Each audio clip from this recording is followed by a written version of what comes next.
Hey everybody. As we move into Easter weekend, let's remember that Easter weekend is the celebration of the gospel, the Christian gospel.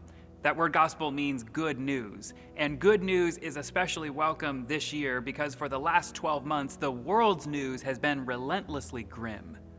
And yet what we see at Easter is we see God turning bad news into good news. That's the story of Good Friday to Easter Sunday.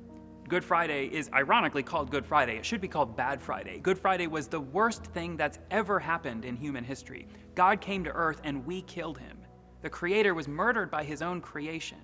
And yet God took that bad thing and he turned it into something good. He turned it into the best thing that's ever happened on Easter Sunday, the resurrection. Jesus coming back from the dead, conquering death and promising all of us that anyone who believes in him can live even though they die.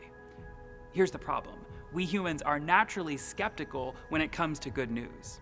I remember a friend I had in New York City who was asking me once about what Christians believe when it comes to the resurrection. And he was basically saying, you Christians, when it comes to the resurrection, you believe that's all a big metaphor, right?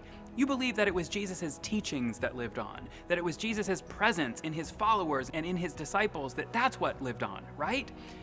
And I said, no. We believe it's a literal resurrection, a physical resurrection, that Jesus came back from the dead and he promises the same to all of us who believe in him. My friend looked at me with a look that essentially said, I don't know about that. It's because we're naturally skeptical towards good news, and that makes sense because this world has so much bad news in the middle of it that it's hard to believe this mess could possibly have a happy ending. We're naturally skeptical towards good news, but we don't need to be, because bad news gives God a chance to move and turn it into good news. That's the Easter story. So this Easter, when we need it now more than ever before, let's let the Christian gospel, the good news of Easter, sink in like it never has before.